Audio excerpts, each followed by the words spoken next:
Le bruit de la lourde porte en chêne qui claquait a résonné comme un coup de feu dans la vallée. Cela a fait taire la rue animée de Silverton.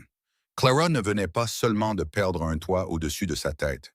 Elle avait perdu sa dignité, jetée dans la boue glaciale pendant que l'élite de la ville regardait avec des sourires cruels. Elle était seule, sans le sou, et l'hiver arrivait à grands pas. Mais alors que le froid commençait à pénétrer ses os, une ombre est tombée sur elle. C'était un mythe pour la plupart des gens. Un géant qui vivait au-dessus de la limite des arbres, là où seuls les loups osaient s'aventurer. Silas Thorne n'offrait pas de pitié. Il offrait un choix. Guiller dans sa rue ou survivre sur sa montagne. Elle a pris sa main, sans savoir que le danger sur la montagne n'était rien comparé au secret qu'elle portait, ou à l'amour qui allait brûler son monde entier. La boue d'Iron Creek n'était pas la terre douce et clémente du sud. C'était une bouillie de gravier à moitié gelé et de fumier de cheval, et elle imprégnait l'ourlet de la seule robe respectable de Clara. Et ne vous avisez pas de revenir tant que vous ne pourrez pas payer ce qui est dû. Le cri perçant de Madame Hattie Gable a déchiré l'air vif de l'automne. Une valise en cuir usé a atterri avec un bruit mou à côté de Clara. La force de l'expulsion avait fait trébucher Clara hors du porche de la pension Gable. Ses genoux ont heurté la boue avec un impact brutal. Clara a eu le souffle coupé. Le vent lui a manqué. Elle s'est efforcée de se redresser, ses mains glissantes de boue glaciale. Elle a levé les yeux, écartant une mèche de cheveux noirs de son visage. Madame Gable se tenait sur le porche comme un vautour perché sur une pierre tombale, les bras croisés sur sa poitrine imposante. Derrière elle, la lueur jaune et chaude des lampes du salon laissait entrevoir un paradis dont Clara était désormais bannie. Madame Gable, je vous en prie, a supplié Clara. Sa voix tremblait, non pas à cause du froid, mais sous le poids écrasant de l'humiliation. J'ai l'argent qui arrive. Le télégramme de Denver disait que les fonds seraient débloqués mardi. Ce n'est que 2 jours. J'entends vos histoires sur Denver depuis 3 semaines, Mademoiselle Vance, a craché Madame Gable en ajustant son châle. Les histoires n'achètent pas de charbon. Les histoires ne peignent pas le porridge que vous mangez. Vous avez 3 semaines de retard. Mon mari dit que vous n'êtes qu'une escroc en robe de soie. Vous êtes dehors ce soir. Une petite foule s'était rassemblée. Iron Creek, dans le Colorado, était une ville bâtie sur l'argent et les commérages. Et aujourd'hui, Clara était le filon que tout le monde exploitait. Elle a vu le boulanger, M. Henderson, secouer la tête et se détourner. Elle a vu le shérif, un homme nommé Brody, qui avait essayé de la coincer dans une ruelle 2 soirs plus tôt. Il était appuyé contre un poteau avec un cure-dent à la bouche, observant avec un amusement prédateur. Il ne l'aiderait pas. Il appréciait le spectacle. Je n'ai nulle part où aller, a chuchoté Clara, la réalité s'installant. Le soleil plongeait derrière les pics déchiquetés des San Juans. La température chutait déjà rapidement. Être sans abri à Iron Creek fin octobre était une condamnation à mort. Il y a le saloon, a crié une voix rauque dans la foule, suivie d'une vague de rires sombres. Ils embauchent toujours des filles pour les chambres à l'étage. Clara s'est raidie. Elle a saisi la poignée de sa valise, ses jointures blanches. Elle était la fille d'Arthur Vance, un homme qui avait construit des ponts en Virginie. Elle était éduquée, elle était fière, et elle était actuellement indigente. Son père avait disparu avec leurs économies, la laissant bloquée dans ce camp minier abandonné de Dieu. Je préférerais geler, a dit Clara assez fort pour que la foule l'entende. Alors vous gèlerez, a dit Madame Gable en reculant et en claquant la lourde porte en chêne. Le son a résonné, définitif et terrifiant. Clara est restée là, la boue s'infiltrant dans ses bottes. Elle sentait les yeux de la ville sur elle, critiques, affamés, indifférents. Elle a essayé de lever le menton pour marcher avec dignité vers les écuries. Peut-être pourrait-elle troquer son médaillon contre une nuit dans un loft, mais ses jambes pesaient comme du plomb. C'est alors que la foule s'est écartée. Ils ne bougeaient pas par politesse. Ils bougeaient par instinct de prudence, comme des sœurs sentant un prédateur. Le silence qui est tombé sur la rue était plus lourd qu'avant. Un cheval s'était broué. C'était un énorme rouan noir couvert de boue séchée et de sueur. Il portait un cavalier qui semblait avoir été taillé dans le granit des montagnes elles-mêmes. Silas Thorne, même Clara qui n'était en ville que depuis 1 mois, connaissait ce nom. Les habitants parlaient de lui à voix basse. On disait qu'il avait tué un ours avec un couteau Bowie. On disait qu'il avait traqué une bande de hors-la-loi à travers la frontière de l'Utah et les avait ramenés drapés sur leur selle. C'était l'homme des montagnes de Wolf's Ridge. Il ne descendait que pour se ravitailler, ne parlait à personne et disparaissait à nouveau dans la forêt. Il était assis haut sur sa selle, portant un lourd manteau en peau de bison qui rendait ses larges épaules incroyablement vastes. Son chapeau était tiré bas, ombrageant un visage couvert d'une barbe épaisse et sombre. Mais ses yeux captaient la lumière déclinante. Ils étaient gris, perçants et froids, comme la surface d'un lac gelé. Il a tiré sur les rênes, arrêtant la bête massive juste devant Clara. La chaleur irradiante du cheval était la seule chaleur qu'elle avait ressentie depuis des heures. Silas a regardé la porte fermée de la pension, puis a baissé les yeux vers Clara. Il n'a pas regardé la boue sur sa robe.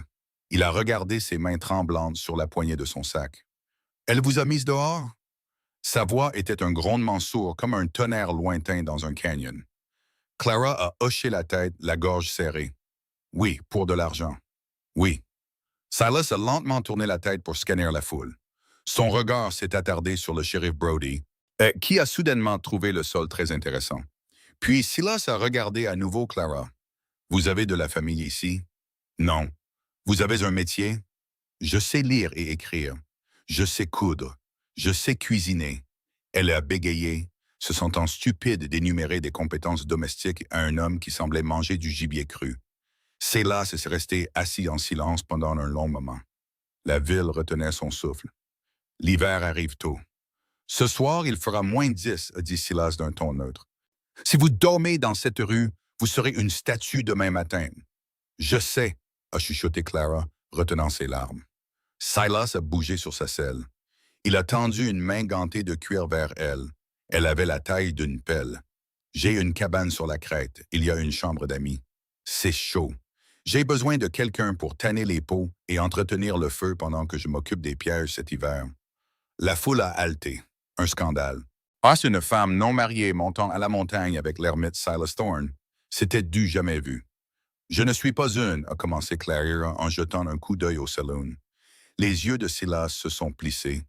Je ne vous offre pas une place dans mon lit, femme. Je vous offre une place près du feu. Vous travaillez, vous mangez. Vous ne le faites pas, vous mourrez de faim. C'est la loi de la montagne. À prendre ou à laisser. Clara a regardé le shérif qui souriait à nouveau. Elle a regardé la porte fermée de la pension. Elle a regardé les nuages sombres tourbillonnant au-dessus des pics. Elle a regardé la main de Silas Thorne. Elle était cicatrisée et rugueuse, mais elle était stable. Elle a fait son choix. Clara a levé la main et a pris la sienne. Avec une force qui l'a choquée, il l'a tirée sans effort, la balançant derrière lui sur la selle. Elle a dû enrouler ses bras autour de sa taille pour se stabiliser.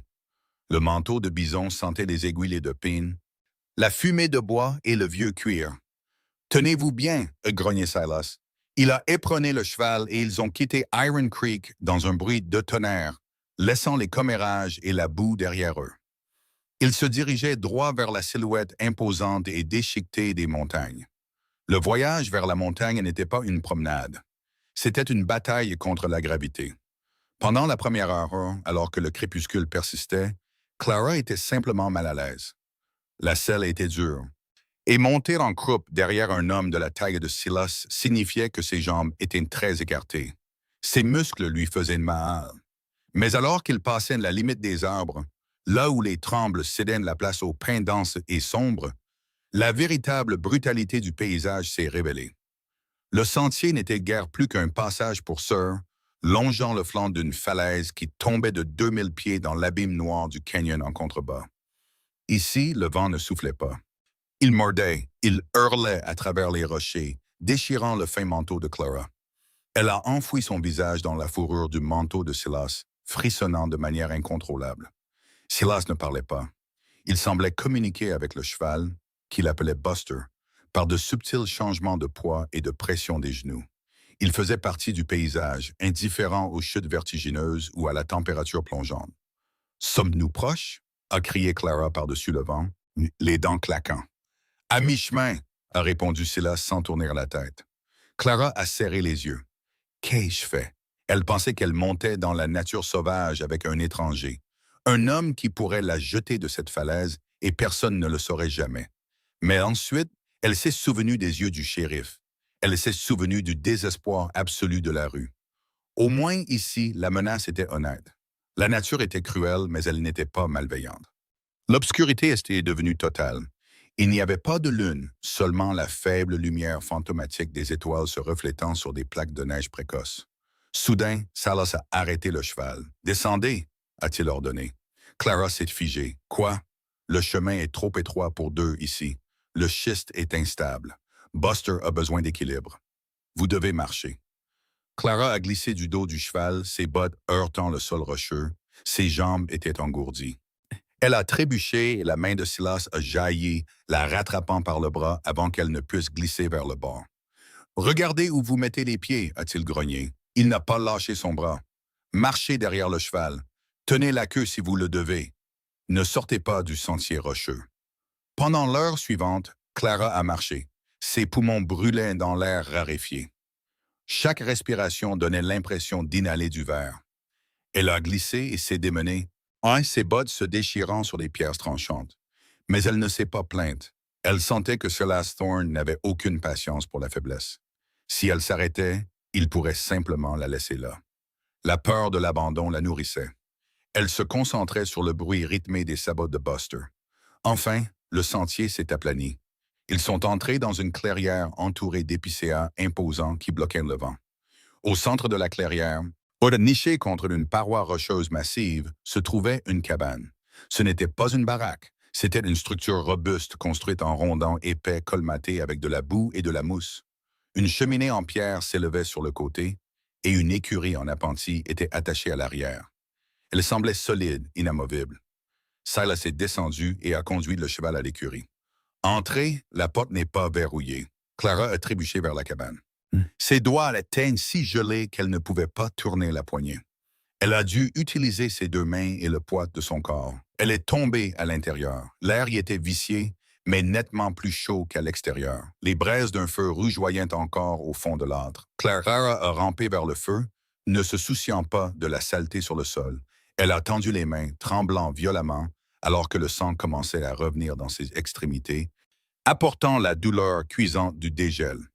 La porte s'est ouverte derrière elle, apportant une rafale de vent, puis a claqué.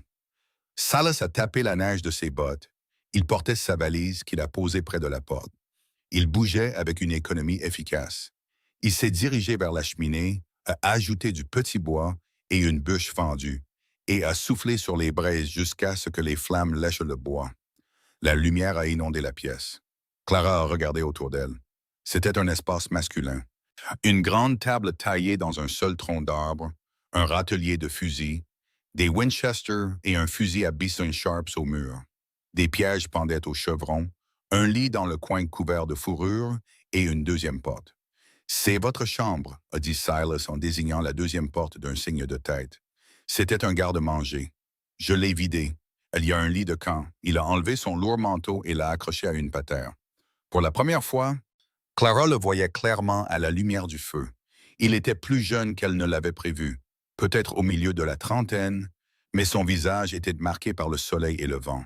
Une cicatrice blanche déchiquetée courait de sa tempe jusqu'à la racine de ses cheveux. Il portait une chemise en flanelle, les manches retroussées pour révéler des avant-bras cordés de muscles. Il est allé vers un placard et a sorti une boîte de café et un morceau de viande séchée. « Pourquoi ?» a demandé Clara. La voix rauque. Silas s'est arrêté tenant la cafetière. Il l'a regardé. « Pourquoi quoi? Pourquoi m'avez-vous aidé? Vous ne me connaissez pas. Vous ne semblez pas être un homme qui aime la compagnie. » Silas a versé de l'eau d'un seau dans la cafetière et l'a accrochée au-dessus du feu. Il s'est tourné vers elle, appuyant sa hanche contre la lourde pierre de l'âtre. « J'ai besoin d'une écorcheuse, a-t-il dit simplement. Mes yeux ne sont plus ce qu'ils étaient pour le travail de précision. Ah, vous avez de petites mains. Vous avez dit que vous saviez coudre. Ça veut dire que vous avez de la dextérité. Vous m'avez sauvé à cause de mes mains.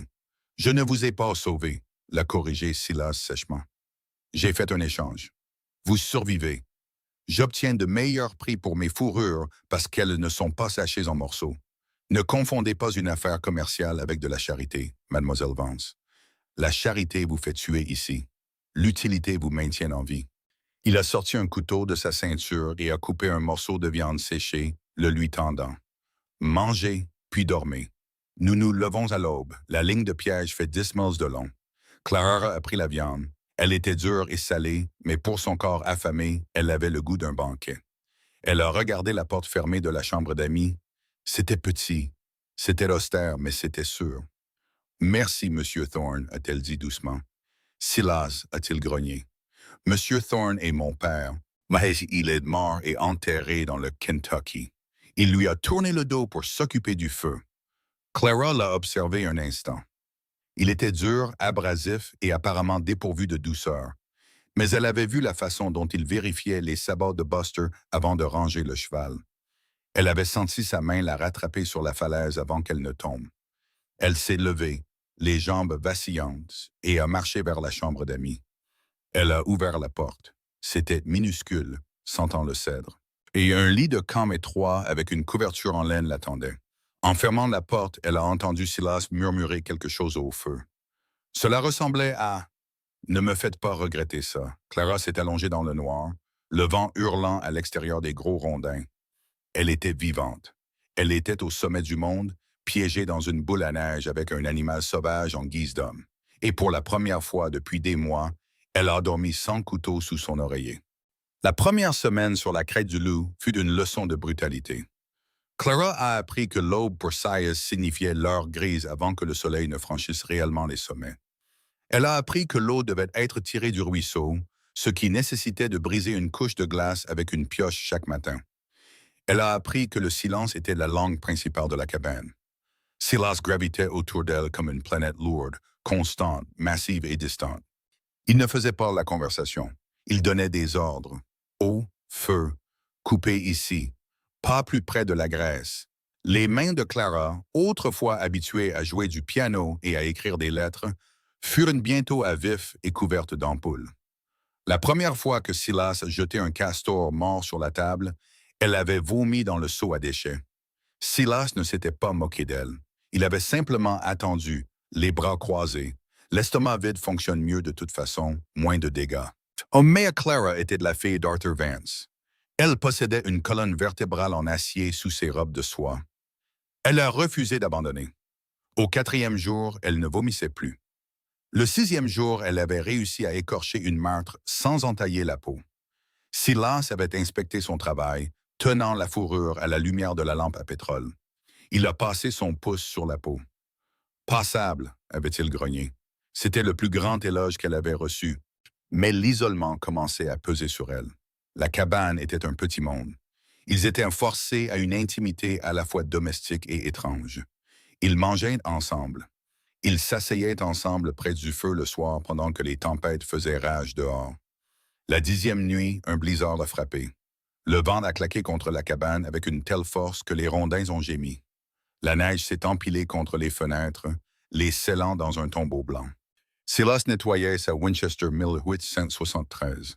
L'odeur de l'huile à fusil était forte dans l'air. Clara raccommodait une déchirure dans sa chemise de rechange. « Depuis combien de temps vivez-vous ici ?» a demandé Clara, brisant le silence. Elle ne supportait plus le hurlement du vent. Elle avait besoin d'une voix humaine. Silas n'a pas levé les yeux. 5 ans, seul la plupart du temps. Pourquoi? Silas a arrêté de frotter le canon du fusil. Il a levé les yeux, ses yeux gris captant la lumière du feu. Pendant une seconde, Clara a vu un éclair de quelque chose d'ancien et de douloureux derrière son regard. « Les gens sont compliqués, Clara. Pas les arbres, pas les ours. Un ours veut vous tuer. » Il rugit. Un homme sourit pendant qu'il vous plante un couteau dans le dos. Clara a posé l'aiguille. « Qui vous a planté un couteau dans le dos, Silas? » La tension dans la pièce est montée en flèche. Silas a posé le fusil sur la table avec fracas. Et il s'est levé et a marché vers la fenêtre, scrutant le néant blanc. « Vous posez trop de questions pour une passagère clandestine. »« Je ne suis pas une passagère clandestine. Je suis votre écorcheuse, a-t-elle rétorqué, enhardie par le feu. « Et nous sommes piégés dans un blizzard. Si nous ne parlons pas, nous deviendrons fous. » Silas s'est tourné. Il l'a regardé. Vraiment regardé, non pas comme une travailleuse, mais comme une femme. Ses cheveux étaient en désordre, attachés avec un morceau de ficelle. Son visage était taché de suie. Elle portait une de ses vieilles chemises en flanelle, parce que sa robe était ruinée. Il a fait un pas vers elle. Le souffle de Clara s'est coupé. Il était si grand qu'il occupait tout l'espace. J'avais une femme. Silas a prononcé les mots, qui semblaient rouillés comme s'il ne les avait pas utilisés depuis des années. Mary. Nous vivions à Durango. Clara est restée silencieuse, craignant de rompre le charme. Était-elle comme vous? Trop douce pour ce pays. Les mains de Silas se sont serrées d'un poing sur ses côtés. Un promoteur immobilier voulait notre ferme. Il disait qu'il y avait du charbon en dessous. J'ai dit non. Je suis parti chasser un jour. Je suis revenu. La maison était brûlée. Clara a couvert sa bouche de sa main. Oh mon Dieu, ils ont dit que c'était un accident. Une lanterne renversée. La voix de Silas est tombée à un murmure qui était plus terrifiant qu'un cri. Mais le promoteur, un homme nommé Cyrus Blackwood, a acheté la terre aux enchères une semaine plus tard. J'ai tué 3 de ses contremaîtres, mais je n'ai pas pu l'atteindre. Il avait trop de gardes. Alors je suis venu ici où ils ne peuvent pas me trouver. Il a regardé Clara, les yeux brûlants. Voilà qui je suis, Clara. Je suis un homme recherché pour meurtre dans 3 comtés. Caché sur un rocher, attendant que le diable meure pour pouvoir pisser sur sa tombe. Le cœur de Clara martelait contre ses côtes. Elle devrait être terrifiée. Elle vivait avec un tueur, mais elle ne ressentait pas de peur. Elle ressentait une étrange attraction magnétique. Elle s'est levée et a contourné la table, s'arrêtant à quelques centimètres de lui. « Vous n'êtes pas un tueur, Silas, a-t-elle dit doucement. Vous êtes un mari en deuil. Il n'y a pas de différence aux yeux de la loi. La loi dans ce territoire est achetée et payée, a dit Clara, sa voix se durcissant. Je sais. Mon père, il n'a pas seulement perdu son argent. Il a été assassiné, lui aussi. Silas l'a fixé. Quoi? Arthur Vance, il était ingénieur. Il a trouvé quelque chose. Pas de l'argent, pas de l'or. Il a trouvé une route de nappe phréatique qui pourrait approvisionner toute la vallée. Il allait déposer la revendication. Puis il a été retrouvé mort dans un ruisseau. Ils ont dit qu'il était tombé ivre. Mon père ne buvait jamais. Clara a levé les yeux vers ceux de Silas. Et l'homme qui a repris ses cartes de relevé était Cyrus Blackwood. Le silence qui a suivi était absolu. Le vent dehors semblait disparaître. La connexion entre eux s'est mise en place comme un piège armé. Ils n'étaient pas seulement 2 étrangers se cachant du froid. Ils étaient 2 victimes du même monstre. Silas a tendu sa main rugueuse, prenant sa joue en coupe.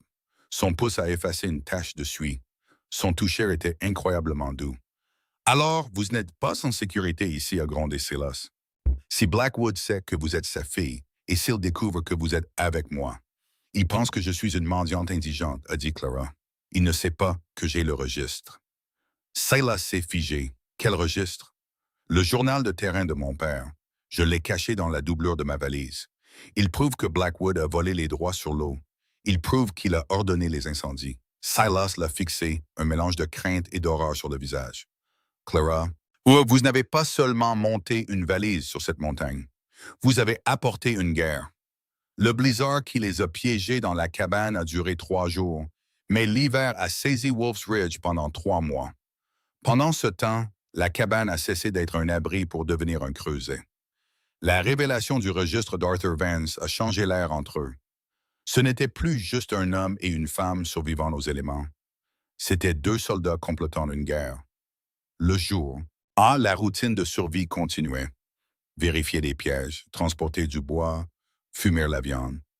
Mais la nuit, la table était débarrassée de la nourriture et couverte des cartes tentaculaires dessinées à la main du bassin de San Juan. Il n'a pas seulement trouvé de l'eau, a murmuré Silas un soir fin décembre. Il traçait une ligne bleue sur le parchemin avec son doigt rugueux. Il a trouvé l'aquifère qui alimente la rivière Animas. Si Blackwood contrôle ce point d'étranglement ici à Red Rock Pass, il peut barrer l'approvisionnement de toute la basse-vallée. Il pourrait affamer chaque éleveur d'ici au Nouveau-Mexique. Clara l'observait, les yeux lourds de fatigue, mais brillants de détermination. Et ensuite acheter leur terre pour des centimes. Exactement. Silas a levé les yeux. Ce livre est un arrêt de mort, Clara. Pour Blackwood ou pour nous. Alors que la neige s'empilait plus haut contre les avant-toits, Silas a commencé un autre type d'instruction. Il a arrêté de lui apprendre à écorcher des castors et a commencé à lui apprendre à tuer des hommes. C'était un programme sinistre. Les jours où le soleil perçait les nuages gris ardoises, Il l'emmenait dans la clairière. Il lui tendait la Winchester 1873, le lourd fusil ressemblant à un canon dans ses bras. Ne tirez pas d'un coup sec, a instruit Silas, se tenant derrière elle. Sa poitrine pressait contre son dos pour la stabiliser. Son souffle était chaud contre son oreille, envoyant un frisson à travers elle qui n'avait rien à voir avec le froid. Pressez comme si vous essoriez un chiffon mouillé, lentement et régulièrement. Si vous donnez un coup sec sur la gâchette, vous manquerez d'un mile. Clara a tiré. Le recul a percuté son épaule, meurtrissant la peau. Mais elle ne s'est pas plainte. Elle a appris à charger le magasin avec des doigts gelés. Elle a appris à dégainer le Colt Peacemaker. Il lui avait donné une chose lourde et rouillée qu'il avait huilée jusqu'à la perfection depuis l'étui à sa hanche. « Pourquoi m'apprenez-vous cela ?» a-t-elle demandé un après-midi en frottant de son épaule douloureuse. « Parce que je ne serai pas toujours là, » a dit Silas, son visage s'assombrissant. « Et parce que les hommes de Blackwood ne sont pas des loups. On peut effrayer un loup avec du feu. Un homme comme ça, il faut l'abattre. » L'intimité entre eux grandissait comme la pression lente et implacable de la banquise. Ce n'était pas dit. C'était dans la façon dont Silas lui donnait la plus grande portion du ragoût. C'était dans la façon dont Clara raccommodait ses chemises, couchant sa gratitude dans les coutures. Une nuit de février, la température a chuté si bas que les rondins de la cabane ont craqué comme des coupes de feu. Le feu rugissait, mais les courants d'air étaient mortels. Clara était assise près de l'âtre, enveloppée dans une couverture, frissonnant violemment. Silas l'observait depuis sa chaise. Il s'est levé, a traversé la pièce et, sans un mot, l'a soulevée, couverture et tout. Il l'a portée jusqu'au grand lit dans le coin, son lit. Silas, non, a-t-elle chuchoté, bien qu'elle ne l'ait pas combattu. Vous gèlerez sur ce lit de camp, a-t-il grondé. Il l'a allongée et s'est couché à côté d'elle sur les couvertures, tout habillé. Il a tiré les lourdes peaux de bison sur eux deux. Dors, Clara. Elle s'est tournée, pressant son dos contre sa poitrine. Il était une fournaise. Son bras est venu autour de sa taille, lourd et protecteur. Pour la première fois de sa vie, Clara se sentit complètement en sécurité. Elle a réalisé alors qu'elle l'aimait. Elle aimait cet homme cicatrisé et brisé qui vivait au bord du monde. Et elle savait qu'il l'aimait aussi, elle est saisie, même s'il ne le dirait jamais.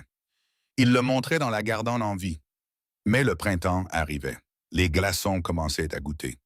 Le manteau neigeux commençait à gémir et à bouger. Et avec le dégel venait le danger. La route vers Iron Creek serait à nouveau ouverte. Nous devons descendre, a dit Silas un matin d'avril, regardant un faucon tourner au-dessus de la vallée. Nous n'avons plus de sel, nous manquons de munitions. Et si nous voulons utiliser ce registre, nous devons l'apporter au Marshal fédéral à Durango. Nous ne pouvons pas faire confiance à la loi locale. Durango est à 3 jours de cheval, a dit Clara, mais la peur serrant sa poitrine. Nous partons à la première lueur, a dit Silas. Emballez le registre, enveloppez-le dans de l'huile. S'il m'arrive quelque chose, vous prenez ce livre et vous courez. Vous ne regardez pas en arrière. Vous m'entendez, je ne vous quitte pas, a dit Clara avec ferveur. Silas s'est tourné vers elle, ses yeux gris-doux pendant une seconde fugace. Il a tendu la main et a glissé une mèche de cheveux derrière son oreille. Vous êtes une femme têtue, Clara Vance. J'ai appris du meilleur. Ils se sont embrassés, un baiser désespéré et brûlant qui avait le goût du café et de la peur. C'était le sceau d'un pacte. Ils entraient ensemble dans la fosse au lion. La descente était plus facile que la montée, mais la tension était 10 fois peur. Le monde se réveillait, les ours émergeaient, les rivières gonflaient, mais Silas ne se concentrait que sur la menace humaine. Ils ont contourné Iron Creek. Silas savait que la ville était compromise. Au lieu de cela, ils ont chevauché dur vers un petit poste de traite à Silverton, espérant se ravitailler et se diriger vers le sud jusqu'à Durango sans être remarqués. Clara montait Buster maintenant tandis que Silas marchait, guidant le cheval, scannant constamment la limite des arbres. Il portait son fusil en bandoulière, sa main ne s'éloignant jamais de la poignée. Ils ont atteint l'avant-poste de Silverton au crépuscule. C'était un misérable ensemble de cabanes et un magasin général. Silas a attaché Buster derrière le magasin dans l'ombre. « Restez ici », a-t-il ordonné à Clara. « Gardez votre chapeau bas. Si vous voyez quelqu'un d'autre que moi, vous partez. Vous connaissez le chemin vers la crête. » Clara a hoché la tête, sa main reposant sur le Colt à sa hanche.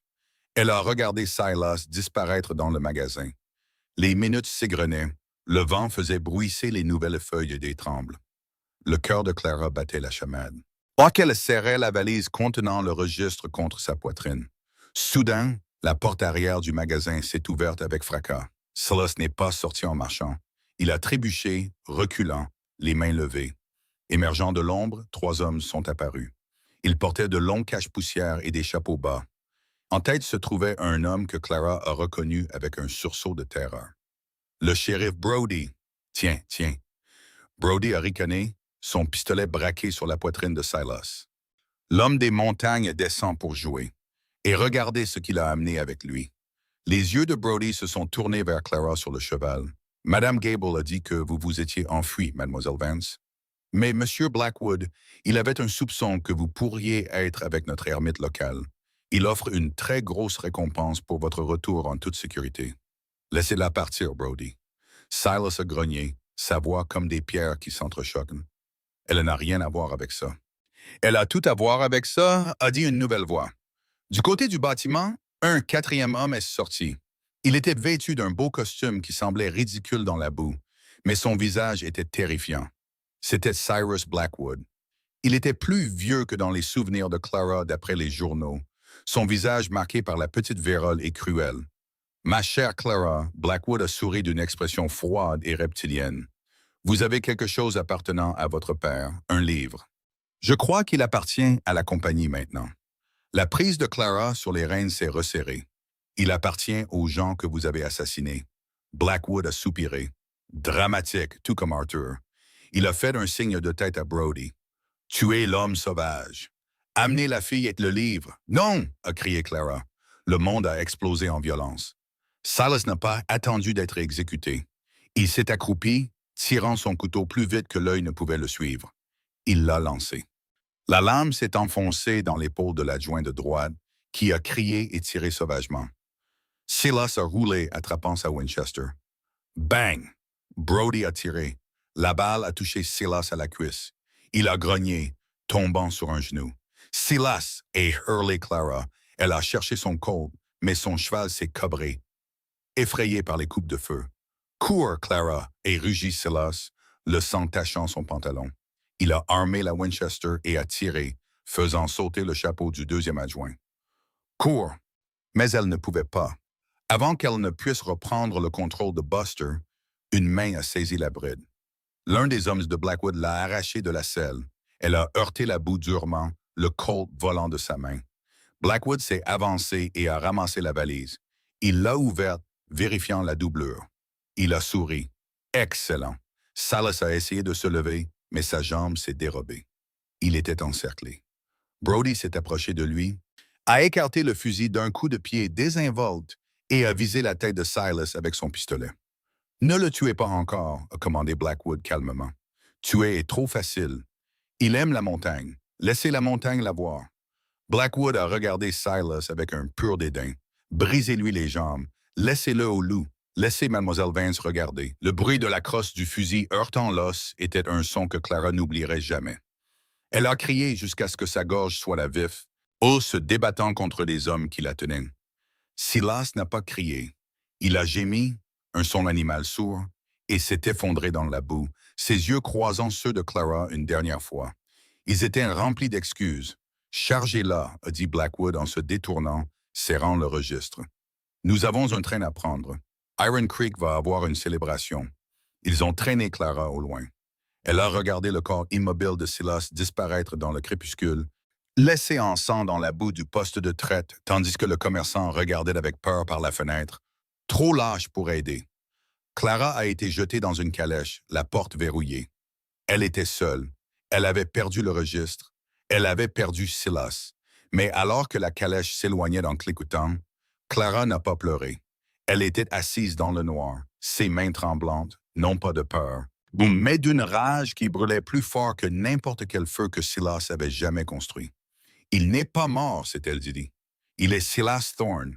Il laisse la montagne, et s'il était mort, elle brûlerait l'empire de Cyrus Blackwood jusqu'au sol de ses propres mains. » Silas Thorne se réveilla en sentant une langue râpeuse contre son visage.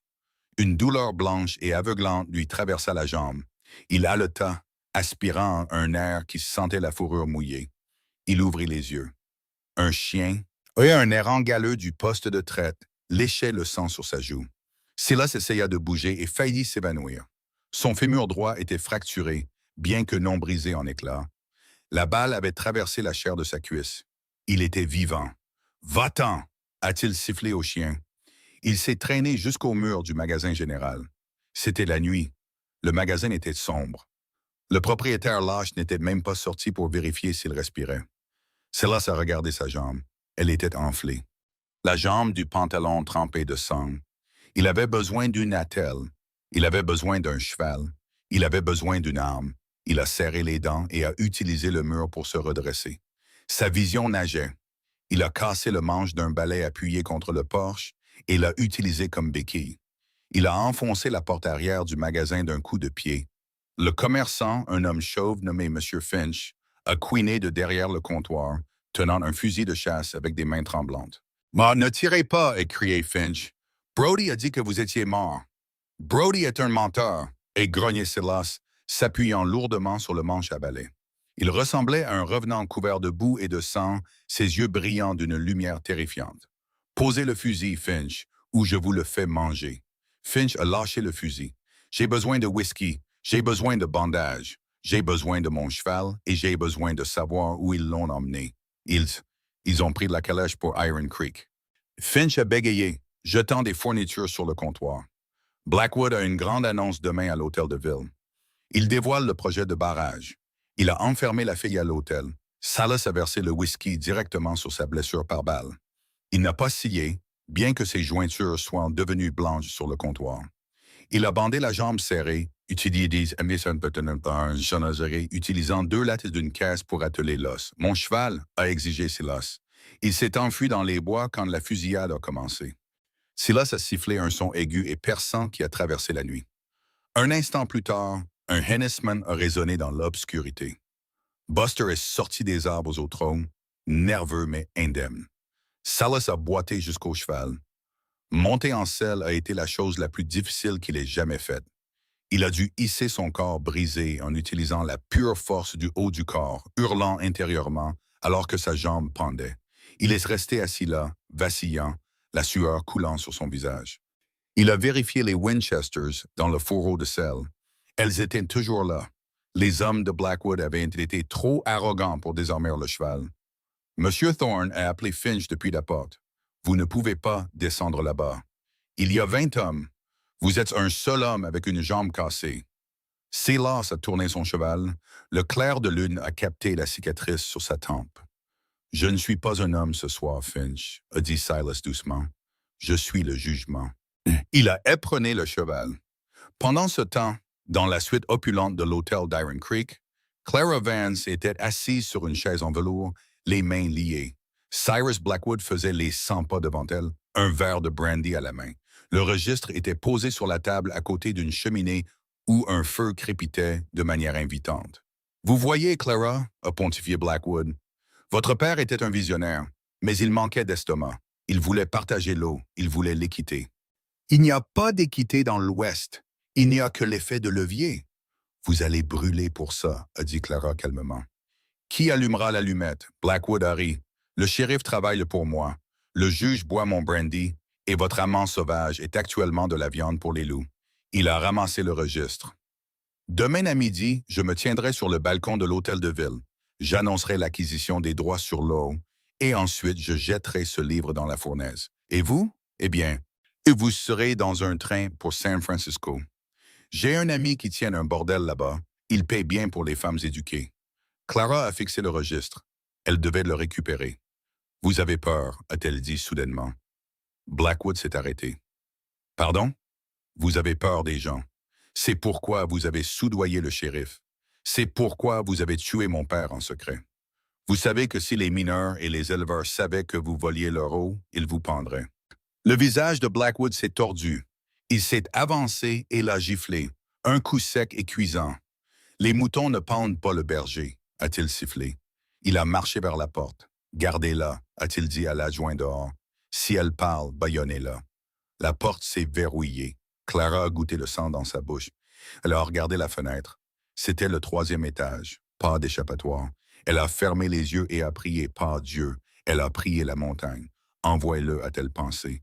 Fais-le descendre. Le soleil de midi était suspendu juste au-dessus de leur tête. Un disque blanc aveuglant qui blanchissait la couleur des rues poussiéreuses d'Iron Creek. Il n'y avait pas de vent aujourd'hui. Les bannières rouges, blanches et bleues qui drapaient l'estrade en bois pendaient molles et lourdes, tout comme l'esprit des habitants rassemblés en bas. C'était une chaleur suffocante, le genre qui faisait chatoyer l'air au-dessus de la terre battue. Des centaines de personnes, des mineurs avec de la poussière de charbon gravée en permanence dans leur peau, des éleveurs au visage buriné et des commerçants essuyant la sueur de leur front, se tenaient épaule contre épaule sur la place de la ville. Ils étaient silencieux, une mère Dieu anxieux fixée sur l'estrade. Ils n'étaient pas venus pour célébrer. Ils étaient venus parce que Cyrus Blackwood possédait la banque, le magasin général et le shérif. La présence n'était pas obligatoire par la loi, mais elle était obligatoire pour la survie. Sur l'estrade, Cyrus Blackwood se tenait comme un roi, surveillant ses terres conquises. Il portait un costume gris impeccable, intact de la poussière qui recouvrait tout le reste. À sa droite se tenait le shérif Brody, sa main reposant nonchalamment sur la poignée en nacre de son revolver, un sourire en coin jouant sur ses lèvres alors qu'il scannait la foule à la recherche de dissidents. Et à gauche, assise sur une chaise en bois dur, se trouvait Clara Vance. Elle n'était pas attachée par des cordes. Blackwood était trop soucieux des apparences pour cela. Mais elle était tenue par les 2 adjoints debout directement derrière elle, leur fusil de chasse tenu en travers de la poitrine.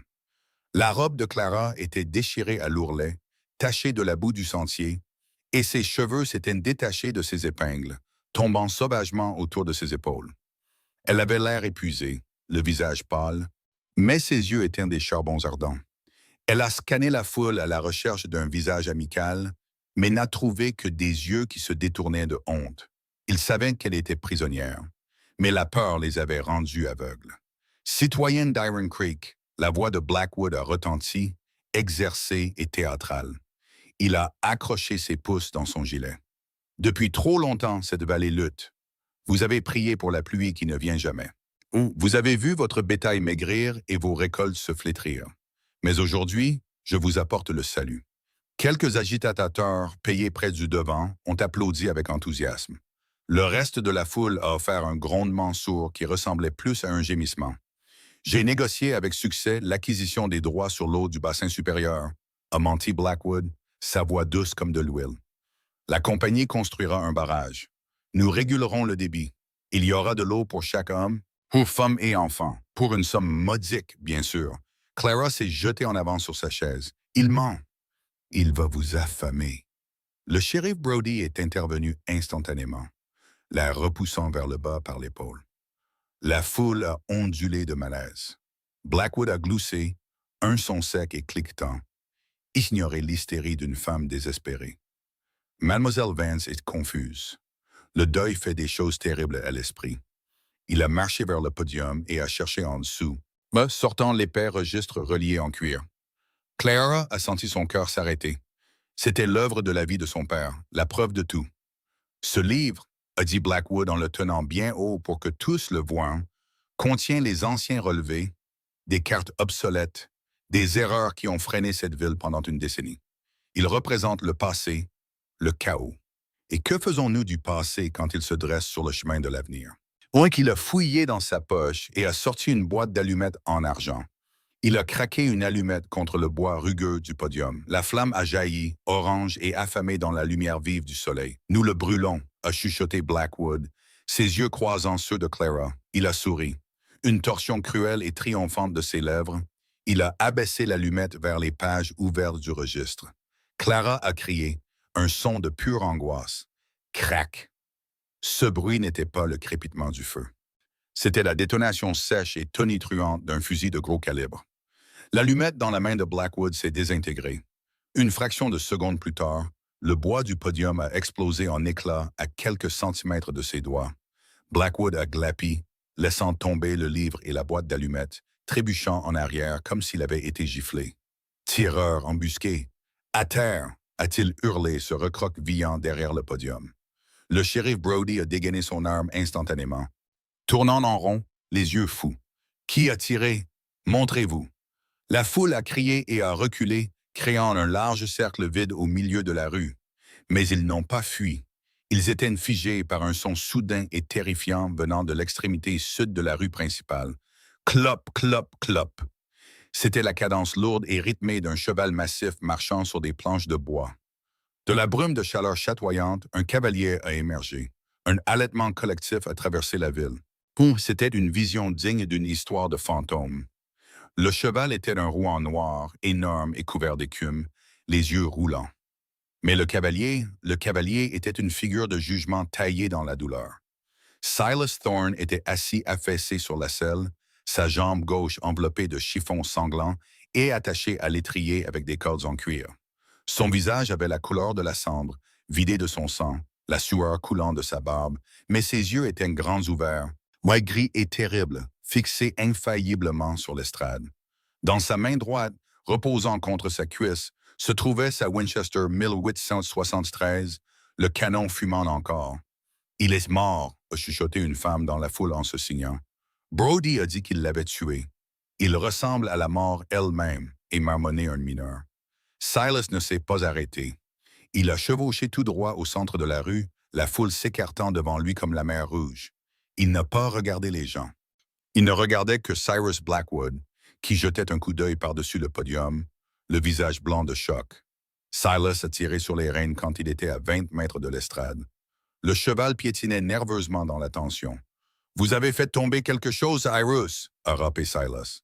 Sa voix n'était pas forte, mais dans le silence de mort de la place, elle portait jusqu'au toit. Elle ressemblait à du gravier qui s'entrechoque. « Tuez-le » a crié Blackwood en pointant un doigt tremblant. « Brody, adjoint, abattez-le! C'est un fou! » « Shérif » Brody a levé son pistolet, visant carrément la poitrine de Silas, feinte de la ligne, l'homme des montagnes. « Tu aurais dû rester mort. »« Ne fais pas ça, Brody, » a dit Silas. Il n'a pas levé son fusil, il n'a pas bougé. Il est juste resté assis là, saignant et brisé. Regarde le toit de l'hôtel. Regarde l'écurie. Brody a froncé les sourcils. Il a hésité, puis a levé les yeux. Sur le toit plat de l'hôtel, 3 hommes se sont levés de derrière le parapet.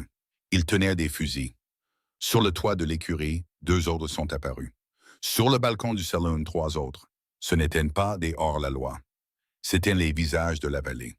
Le vieux Miller qui tenait le magasin d'alimentation, les frères Johnson qui travaillaient à la mine d'argent, le forgeron, des hommes avec qui Silas avait commercé, bu en silence et qu'il avait aidé pendant les hivers rigoureux. Ils avaient tous leurs armes braquées sur l'estrade. « Je me suis arrêté au camp minier en descendant », a dit Silas, grimaçant, alors qu'un spasme de douleur traversait sa jambe brisée. Je leur ai montré les cicatrices de brûlure sur mon dos. Je leur ai parlé de l'incendie qui a emporté ma Mary. Il s'avère que les gens n'aiment pas quand on brûle des femmes dans leur maison. « Cyrus, il ment !» et hurlait Blackwood, se levant maintenant, le désespoir le rendant imprudent. « C'est un meurtrier. Il a tué mes contremaîtres. » Clara a aboyé Silas, l'effort lui coûtant son souffle. « Lis-le. Lis-le leur maintenant. » Les adjoints gardant Clara ont regardé les toits, puis leur patron, et ont lentement abaissé leurs fusils de chasse. Ils savaient de quel côté le vent soufflait. Clara n'a pas hésité. Elle a plongé vers le registre là où il était tombé sur l'estrade. Elle s'est mise à genoux, ouvrant le lourd livre. Ses mains tremblaient, non pas de peur, mais d'adrénaline. « C'est ici. » La voix de Clara est retentie claire et défiante. Elle a tenu le livre vers la foule. Le relevé original d'Arthur Vance. L'eau n'appartient pas à la compagnie Blackwood. Elle appartient à la municipalité en vertu du Homestead Act fédéral de 1862. Un rugissement de colère a commencé à monter dans la foule. Et ici, Clara a tourné les pages frénétiquement. 12 mars, un paiement de 500 $ au shérif Brody. La ligne de mémo dit « Nettoyage de la ferme Thorne ». Le rugissement est devenu un coup de tonnerre. La foule s'est tournée comme un seul homme vers le shérif Brody. Le shérif a regardé les centaines de visages furieux, puis les fusils sur les toits. Son visage s'est effondré. Il a lentement ouvert la main, laissant son revolver à poignée de nacre cliqueter sur le sol de l'estrade. Il a levé les mains en signe de reddition. Je ne faisais que suivre les ordres, a plaidé Brody en reculant. C'était lui. C'était tout Blackwood. Cyrus. Mais Blackwood a regardé autour de lui avec affolement. Son empire se dissolvait dans quelques secondes. Il a vu la haine dans les yeux des habitants. Il a vu la résolution calme et mortelle dans les yeux de Silas. Il a paniqué. Préparez la calèche, a hurlé Blackwood en attrapant son chapeau. Sortez-moi d'ici. Il s'est précipité vers l'escalier sur le côté de l'estrade. Silas n'a pas crié. Il n'a pas poursuivi. Il a simplement levé la Winchester d'une main.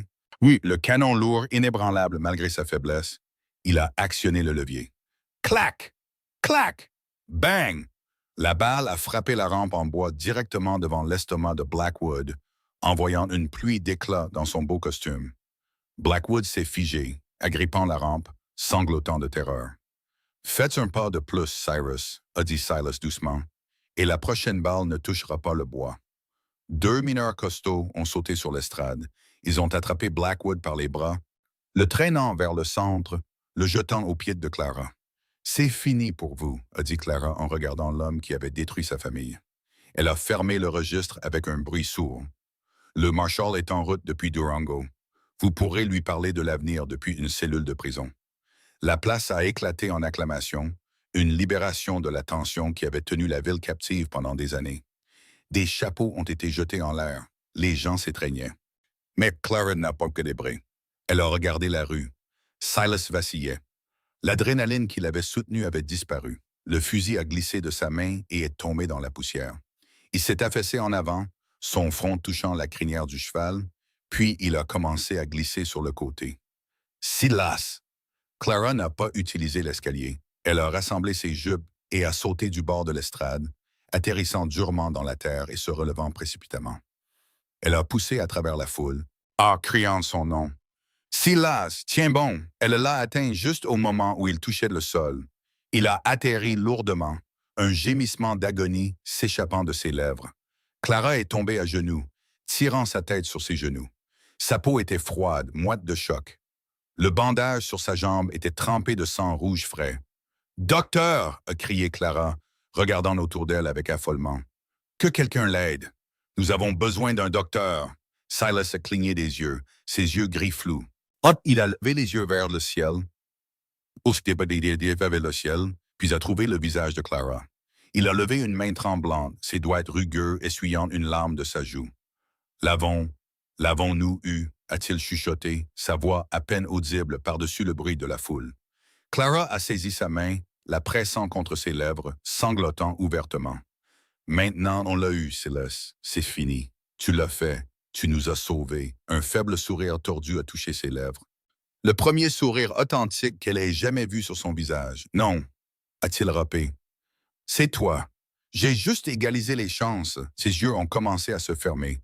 Silas, reste avec moi. Clara l'a secoué doucement. Ne ferme pas les yeux. Tu me l'as promis. Tu as dit que tu avais besoin d'une écorcheuse. Je suis fatigué, Clara, a-t-il murmuré. Je vais juste me reposer une minute. Ici, faites de la place. Le médecin de la ville a poussé à travers le cercle de gens, portant sa sacoche noire. Il s'est agenouillé à côté d'eux, pressant ses doigts sur le cou de Silas. Il a perdu beaucoup de sang. Nous devons l'emmener à la clinique immédiatement. Soulevez-le doucement. 4 hommes, les mêmes hommes qui avaient autrefois craint Silas Thorne, se sont avancés. Avec un soin infini, ils ont soulevé le géant des montagnes.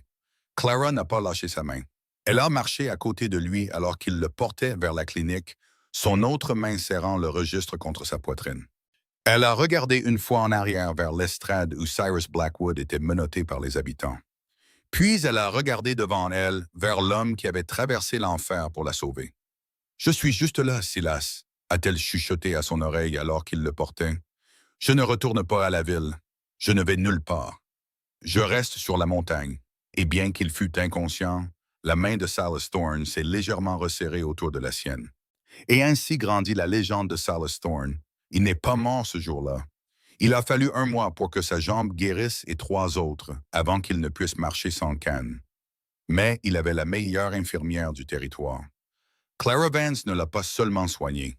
Elle l'a épousé dans la petite chapelle d'Iron Creek le printemps suivant. Ils n'ont pas emménagé dans un manoir. Ils ont reconstruit la ferme dans la vallée, un endroit avec une porte ouverte pour quiconque avait besoin d'un abri contre le froid. Ils ont récupéré l'eau et ils ont récupéré leur vie. L'homme des montagnes et la figure de la société ont prouvé que parfois, il faut tout perdre pour trouver la seule chose qui compte. Si vous avez aimé cette histoire de justice, de survie et d'amour qui a fait fondre l'hiver le plus froid, appuyez sur le bouton j'aime. Cela nous aide à vous apporter plus d'histoires. Partagez cette vidéo avec quelqu'un qui a besoin d'un peu d'espoir aujourd'hui. Et n'oubliez pas de vous abonner et d'activer la cloche pour ne jamais manquer une nouvelle aventure. Qu'auriez-vous fait à la place de Clara? Dites-le nous dans les commentaires ci-dessous.